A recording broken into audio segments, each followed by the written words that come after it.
On a Sunday afternoon in March 2006, as Manchester United fans cheered on their team against Newcastle, a different kind of match was playing out in a tough Salford pub. Two young gunmen walked into the brass handles with a mission to kill. Within minutes, they would become the victims of their own hit, gunned down with their own weapons in one of the most shocking reversals in British gangland history. This isn't fiction.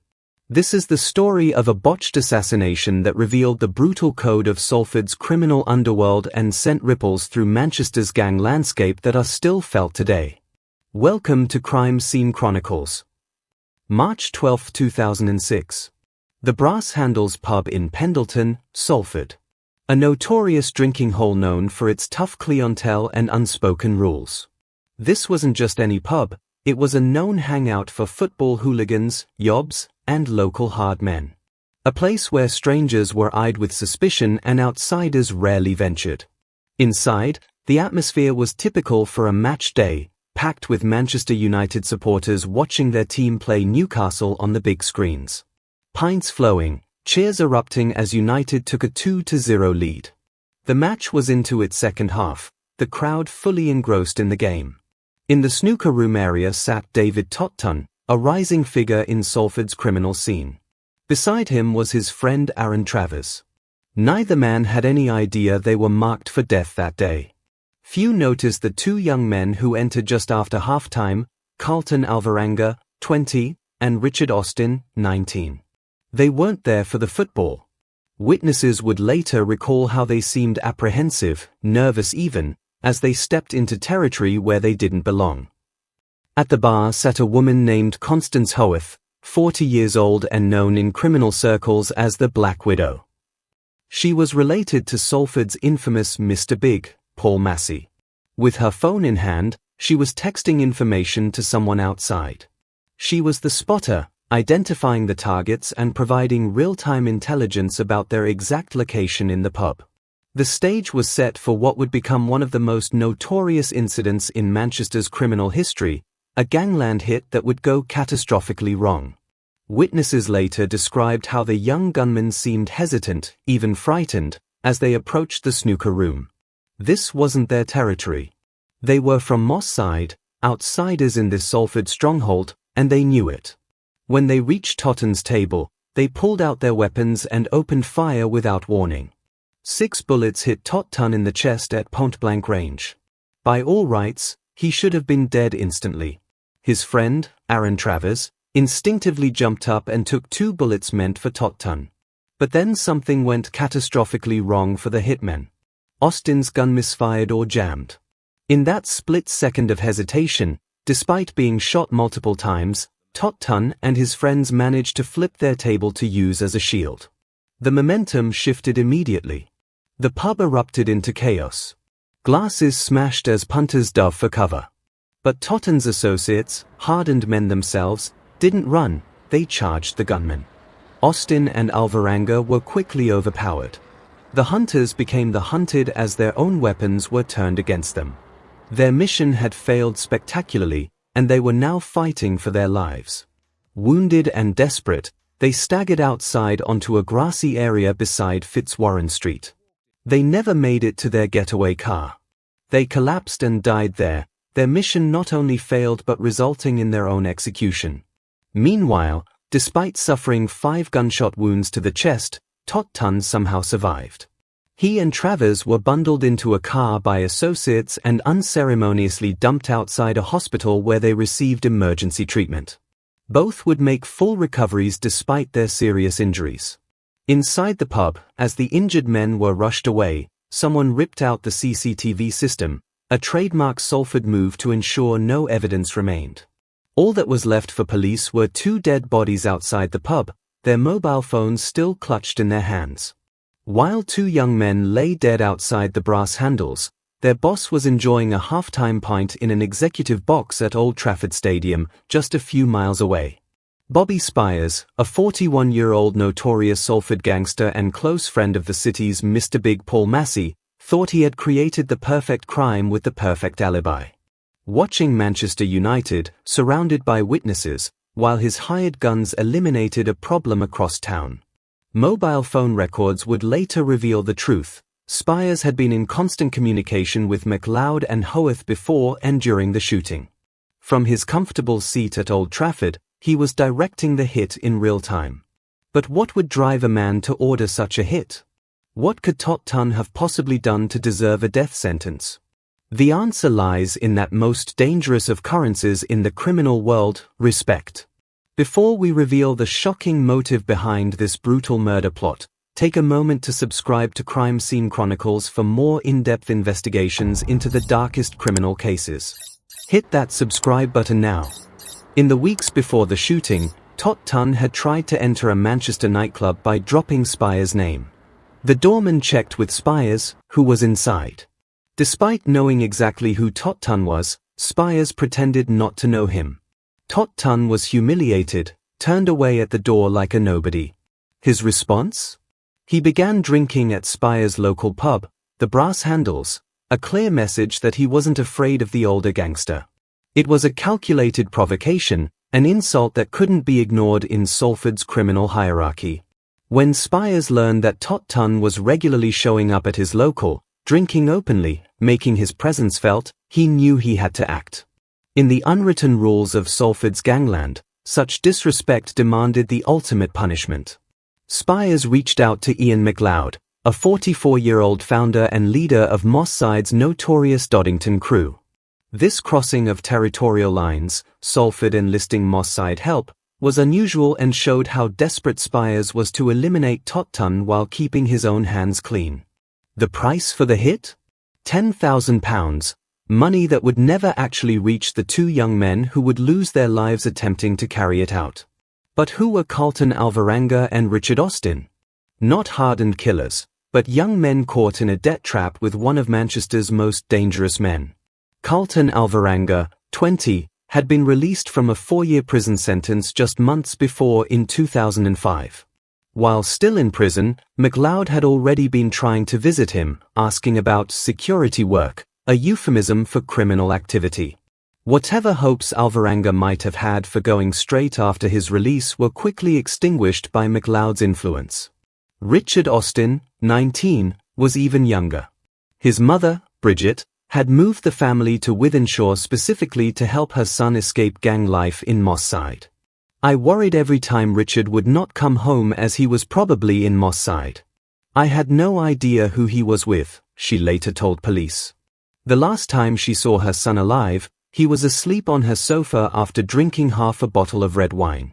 She left the house and never saw him again.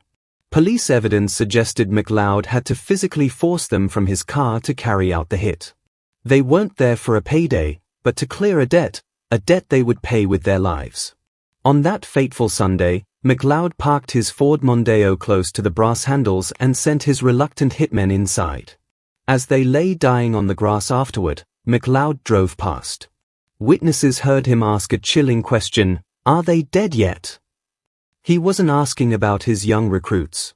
He was asking about their targets, Tot Tun and Travers. MacLeod even walked onto the grass to check if his charges were dead before calmly driving away, leaving them where they fell. For him, they were expendable pawns in a larger game. When news reached Spires at Old Trafford that the hit had failed catastrophically, he fled immediately, eventually making his way to Spain, believing he was beyond the reach of British law. When police arrived at the Brass Handles, they faced a scene straight out of a western, 2 dead bodies outside a pub, and inside, hundreds of witnesses who suddenly couldn't remember a thing. This was Salford's omerta in action, the code of silence that protects criminals from prosecution. Not a single person who was in the pub that day would give a statement to police. Despite there being hundreds of patrons present during a busy Manchester United match, detectives found themselves facing what they described as a wall of silence. The message was clear: this is Salford, and no one speaks to the law. Even Tot Tun and Travers, who survived their injuries after being dumped outside a hospital, refused to cooperate with authorities. Tot Tun had been shot 5 times in the chest at point-blank range, yet he wouldn't tell police who pulled the trigger or who saved his life. The CCTV system had been torn out moments after the shooting, a common practice in Salford pubs after serious incidents. Whatever evidence might have been captured was gone. Detective Superintendent Andy Tattersall, who led the original investigation, later reflected, "It was a remarkable case and hopefully we won't go back to those bad times ever again. They were just young lads really. It was such a tragedy."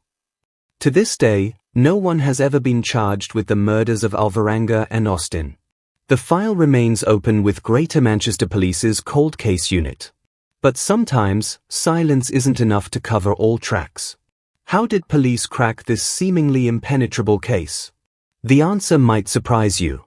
If you're finding this investigation fascinating, make sure to hit the like button now. It helps our channel reach more true crime enthusiasts. What the killers hadn't counted on was the digital trail they left behind. All police had initially were 2 dead bodies and 2 pay-as-you-go mobile phones lying on the grass. From this unpromising start, they would build a case that would bring down the architects of the failed hit. One of the phones had been topped up with a loyalty card that had a name on it. This small detail became the first thread that detectives could pull to begin unraveling the carefully constructed plot.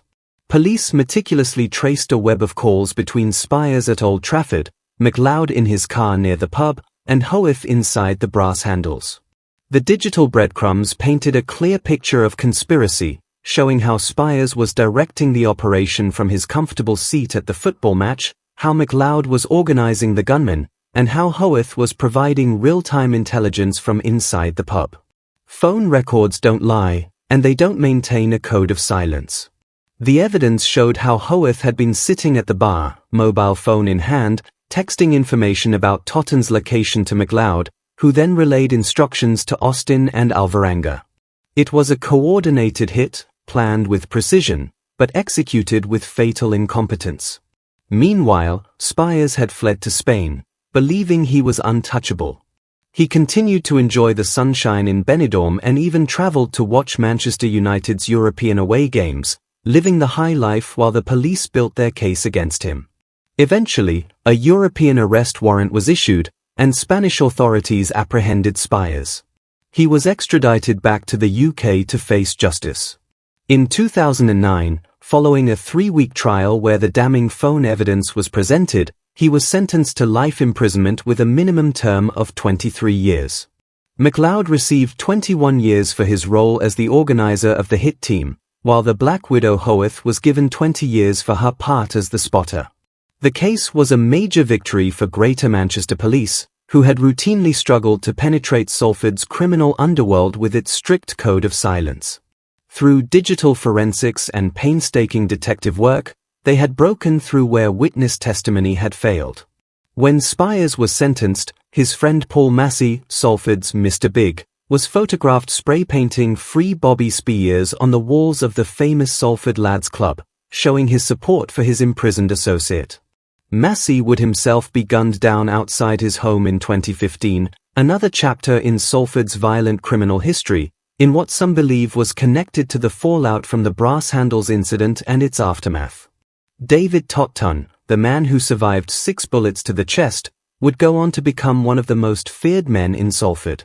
His reputation only enhanced by surviving what should have been a certain death. His recovery was remarkable, but he continued to live by the same code that nearly got him killed. In the years that followed, he accumulated a lengthy criminal record. In 2011, he was handed 20 months behind bars after admitting conspiracy to handle stolen goods. Before that, he had served a longer prison sentence for a brutal assault on 2 car park attendants. In 2012, he was involved in another shooting, this time by police, who killed his friend Anthony Granger during an operation in Colchester, Cheshire. Totton was sitting in the front passenger seat of a stolen red Audi A6 estate when armed police swooped and shot Granger, the driver. Once again, Totton survived. At the public inquiry into Granger's death, it emerged that Totton had been wearing gloves and had a rolled-up balaclava on his head. In the back of the car was Joey Travers, the brother of Aaron Travers, the man who had taken bullets meant for Totton back at the brass handles. Police suspected they were about to commit a robbery at a nearby supermarket, though Totton denied this, claiming they were there to collect a debt. His computer log at Greater Manchester Police carried a firearms marker, a warning to officers that he had been involved in gun crime. In August 2014, Tot Tun rammed the doors of a trendy nightclub in a Peugeot RCZ after doormen refused him entry, another echo of the original dispute that had led to the brass handles shooting. Eventually, Tot Tun was banned from licensed premises in Manchester city centre after being linked to numerous violent incidents. But what happened to Tot Tun after that incident? And how did this shooting affect the Manchester criminal landscape for years to come? If you want to hear about these connections in our upcoming videos, share this video with someone who appreciates detailed crime investigations. For some crime experts, the brass handles shooting sowed the seeds of a larger fallout between Paul Massey and a new generation of criminals known as the Tenerife Street Gang. This simmering dispute later contributed to the so-called team gang war, in which Massey himself was eventually assassinated. The brass handles shooting wasn't just a botched hit, it was a pivotal moment that shaped Manchester's criminal landscape for years to come, with repercussions still being felt more than a decade later. More than 17 years later, the brass handles shooting remains one of Britain's most extraordinary gangland incidents, a murder plot that backfired so catastrophically that the hitmen became the victims. It reveals the brutal code of Salford's criminal world, where respect is everything, silence is mandatory, and revenge is served without mercy. The case remains officially open. As Martin Bottomley, head of Greater Manchester Police's Cold Case Unit, said, "Whilst we have never found those responsible for the murders of Richard Austin and Carlton Alvarenga, we will never close the case."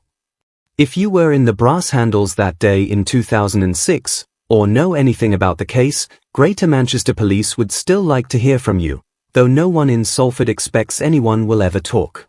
This has been Crime Scene Chronicles. If you found this investigation compelling, remember to subscribe, hit the notification bell, and share this video. Your support allows us to continue uncovering these shocking true crime stories.